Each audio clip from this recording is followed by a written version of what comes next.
उपनगर अध्यक्ष जितेंद्र रणशूर यांच्यावर काळे गटाचा निशाणा.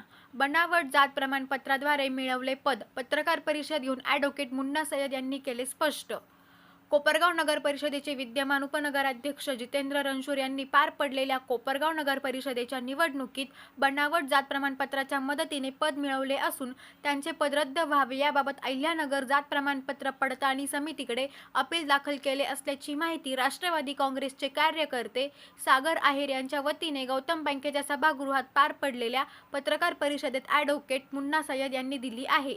त्यामुळे कोपरगाव शहराच्या राजकारणात खळबळ उडाली असून उपनगराध्यक्ष जितेंद्र रणशूर यांचे पद धोक्यात आले आहे. याबाबत राष्ट्रवादी काँग्रेसचे कार्यकर्ते सागर आहेर यांच्या वतीने सविस्तर माहिती देताना ॲडव्होकेट मुन्ना सय्यद यांनी सांगितले की पार पडलेल्या कोपरगाव नगर परिषदेच्या निवडणुकीत प्रभाग क्रमांक 9A हा प्रभाग SC प्रवर्गासाठी राखीव होता. त्यामुळे या प्रभागातून निवडणूक लढवणारा उमेदवार हा SC प्रवर्गातील असणे आवश्यक होते. परंतु या प्रभागातून आपले नामनिर्देशन पत्र भरताना विद्यमान उपनगर अध्यक्ष जितेंद्र रणशूर यांनी आपल्या नामनिर्देशन पत्रात आपल्या जातीचा केलेला उल्लेखच चुकीचा आहे. वडिलांची जात मुलाच्या दाखल्यावर असते. त्यामुळे वडिलांची जात वेगळी आणि मुलाची जात वेगळी असे असू शकत नाही. मात्र जितेंद्र रणशूर यांच्या वडिलांच्या दाखल्यावर वेगळी जात आणि जितेंद्र रणशूर यांच्या दाखल्यावर वेगळी जात असल्याचे मिळालेल्या कागदपत्रातून समोर आले आहे. त्यामुळे जितेंद्र रणशूर यांनी आपल्या नामनिर्देशन पत्रात आपल्या जातीबाबत खोटी माहिती दिली असल्याचे दिसून आले आहे. त्यामुळे प्रभाग क्रमांक 9A हा प्रभाग SC प्रवर्गासाठी राखीव असताना जितेंद्र रणशूर यांनी चुकीची माहिती देऊन फसवणूक केली असून त्यांची झालेली निवड ही पूर्णतः बेकायदेशीर आहे. त्याबाबत सर्व कागदपत्रांची पूर्तता करून अहिल्यानगर जात प्रमाणपत्र पडताळणी समितीकडे अपील दाखल केले असून लवकरच न्यायालयातही अपील दाखल करणार आहे. यापूर्वी अशा प्रकरणात वेळ काढूपणा करून कारवाई करण्यात टाळाटाळ केली जात असली तरी यावेळी मात्र असे होणार नाही याची काळजी घेऊन चुकीचे काम करणाऱ्यांना कोणताही वेळ मिळू देणार नाही. वेळप्रसंगी आम्ही जिल्हाधिकाऱ्यांकडे किंवा न्यायालयात जाऊन जात प्रमाणपत्र पडताळणी समितीकडे योग्य वेळेत आणि शक्य तितक्या लवकर याचा निकाल लावण्यासाठी प्रयत्न करणार असल्याचे त्यांनी सांगितले. तसेच कोल्हे गटाच्या काही नगरसेवकांनी देखील अशाच प्रकारे खोटी माहिती देऊन पद मिळवले आहे. त्यांचे बाबत कागदपत्र उपलब्ध झाल्यानंतर पुढील कारवाई करणार असल्याचे ॲडव्होकेट मुन्ना सय्यद यांनी पत्रकार परिषदेत सांगितले. त्यामुळे कोपरगावच्या राजकारणात मोठी खळबळ उडाली असून जितेंद्र रणशूर यांच्या उपनगराध्यक्ष पदावर टांगती तलवार या प्रकरणामुळे निर्माण झाली आहे.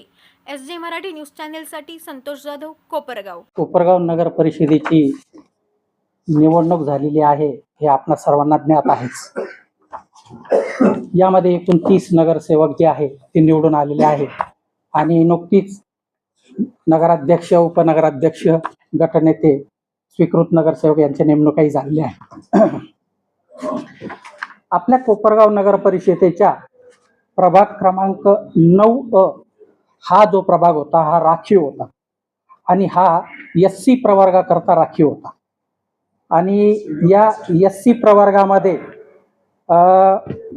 आपले उपनगराध्यक्ष जे आहे जितेंद्र चंद्रकांत रणशूर यांनी SC प्रवर्गामधून 9A या प्रभागातनं आपला अर्ज SC प्रवर्गासाठी भरला होता.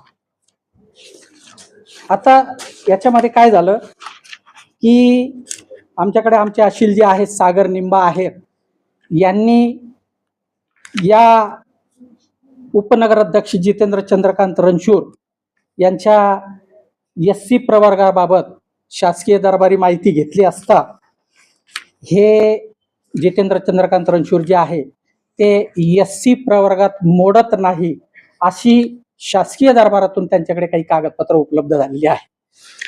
विशेषतः जितेंद्र चंद्रकांत रणशूर यांचे जे वडील आहेत चंद्रकांत जयवंत रणशूर यांचा मेथॉडिस्ट प्रायमरी स्कूलचा शाळा सोडल्याचा दाखला पाहिला असता त्यांची जात व पोटजात यामध्ये खिस्ती अशी जात असल्याचं नमूद आहे.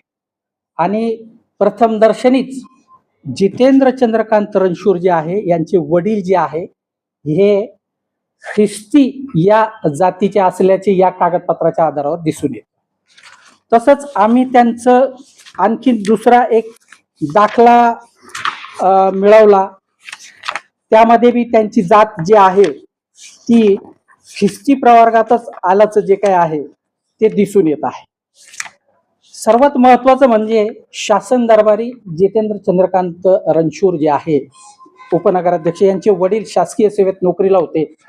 त्यांचं सर्व्हिस रेकॉर्ड जे आहे ते सुद्धा आम्ही आमचे अशील जे आहे सागर निंबा आहेर यांच्या मार्फतीनं पाहिला असता तर त्याच्यामध्ये त्यांची जात इंडियन ख्रिश्चन अशी असल्याचं नमूद आहे, असं कागदपत्रावरून प्रथमदर्शनी दिसून येतं. म्हणजेच प्रथमदर्शनी हे उपनगराध्यक्ष जे आहे यांनी प्रभाग क्रमांक 9 SC प्रवर्गामध्ये जरी अर्ज भरला असला तरी त्यांच्या वडिलांची जात ही ख्रिस्ती असल्याचं प्रथमदर्शनी दिसून येत आहे. आणि त्यामुळं त्यांनी हा जो SC प्रवर्गातून फॉर्म भरून जे निवडून आलेले आहे ते प्रथमदर्शनीच बेकायदेशीर असल्याचं दिसून येतं. त्यामुळं आम्ही आमचे अशील सागर निंबा आहेर यांच्या मार्फतीनं जात प्रमाणपत्र पडताळणी समितीकडे सुद्धा अपील दाखल केलेलं आहे. तसंच त्यांनी जो जातीचा दाखला मान्य उपविभागीय अधिकारी साहेब शिर्डी यांच्याकडून मिळवला त्याच्या विरुद्ध सुद्धा आम्ही शिर्डी येथील कलेक्टर साहेबांकडे जे आहे ते आम्ही अपील दाखल केलेलं आहे. आणि सदरचं अपील जे काही आहे ते जातीचे प्रमाणपत्र देण्याचे व त्याच्या पडताळणीचे विनियम अधिनियम 2000च्या तरतुदीनुसार केलेलं आहे. त्यामुळं प्रथमदर्शनीच जितेंद्र चंद्रकांत रणशूर उपनगराध्यक्ष यांच्या वडिलांची जात जी आहे ती ख्रिस्ती कागदपत्राच्या आधारे दिसून येते. त्यामुळे आमच्या आशिलाचं असं म्हणणं आहे की जितेंद्र चंद्रकांत रणशूर हे जे आहे हे SC प्रवर्गात येत नाही. त्यांची जी नगरसेवक म्हणून ज्या प्रवर्गातून ते निवडून आलेले आहे त्यांनी शासनाला चुकीची माहिती दिलेली आहे. चुकीच्या कागदपत्राच्या आधारे त्यांनी त्यांचं नामनिर्देशन भरलेलं आहे. ह्या सगळ्या बाबी आम्ही वरिष्ठांकडे, जिल्हाधिकाऱ्यांकडे किंवा जात प्रमाणपत्र पडताळणी समितीकडे जे आहे त्या चॅलेंज केलेल्या आहे आणि त्या सध्या त्याची जी कार्यवाही आहे ती चालू आहे. त्याचप्रमाणे आम्ही इतर सुद्धा 4-5 नगरसेवक आहेत. त्या 4-5 नगरसेवक सुद्धा त्यांच्या बाबतीतही आम्ही काही कागदपत्र आमच्याकडे उपलब्ध झालेली आहे आणि त्यांनीही अशाच प्रकारे नामनिर्देशन चुकीचे भरून आणि आपल्या नामनिर्देशनामध्ये चुकीची माहिती देऊन नगरसेवक म्हणून निवडून आलेले आहे. त्याचीही काही कागदपत्र आमच्याकडे उपलब्ध झाली आहे. लवकरात लवकर आम्ही त्याच्या विरोधात सुद्धा कारवाई करणार आहोत. हा जात जी आहे ती एक प्रचलित जी आहे ती जात ही वडिलांकडून मुलाला लागते. मग जितेंद्र चंद्रकांत रणशूर यांच्या दाखल्यावर जरी त्यांची जात हिंदू महार जरी असली तरी त्यांच्या वडिलांची जात ही ख्रिश्चन असल्यामुळे आमचं असं म्हणणं आहे की आमच्या आशिलाचं असं म्हणणं आहे की कागदपत्राच्या आधारे तो जो काही जातीचा दाखला त्यांना निर्गमित केलेला आहे तो चुकीचा केलेला आहे. त्या बाबतीत जो काही आहे न्यायालयासमोर होणारच आहे.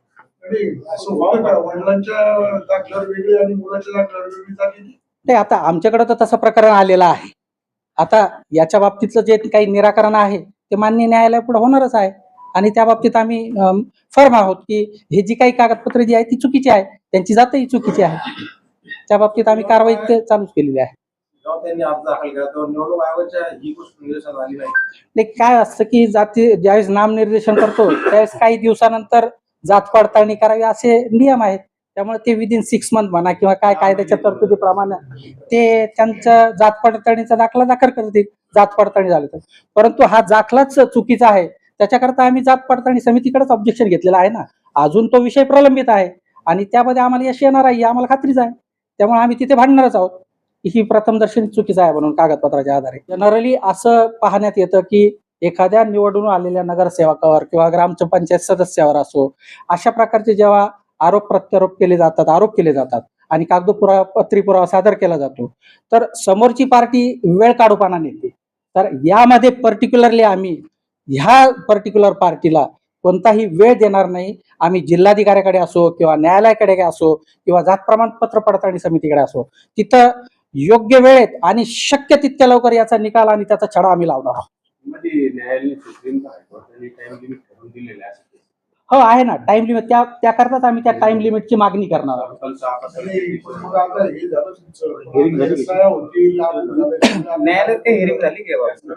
नाही, आता दाखल केलेला आहे आम्ही, अजून हिअरिंग नाही झालं.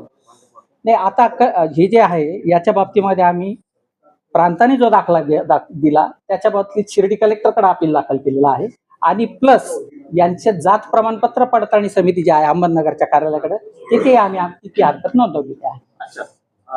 प्रशासन स्तर झालं, न्यायालयात तुम्ही जाणार आहात ते संदर्भात? नाही, अजून तर तसं काही नाही. उचित वेळ आल्यास आम्ही न्यायालयातही जाणार आहोत या संदर्भामध्ये. परंतु जितेंद्र चंद्रकांत रणशूर आता प्रायमा फेसी दाखल्याचा विषय आहे आणि त्याचे जे अधिकार क्षेत्र आहे ते जात प्रमाणपत्र पडताळणी समिती आणि कलेक्टर यांच्याकडे असल्यामुळे आम्ही त्यांच्याकडे ती उचित कार्यवाही करणार आहोत. साधारण किती दिवसात ह्या सर्व गोष्टीचा निकाल? नाही, आम्ही तर लवकरात लवकर याचा छडा लावणार आहोत. नोटिसा निघाल्यानंतर, त्यांचा अपिअरन्स आल्यानंतर, त्यांचं म्हणणं वगैरे आल्यानंतर त्याच्या पद्धतीत आम्ही ती लवकरात लवकर न्यायालयीन प्रक्रिया पूर्ण करणार आहोत.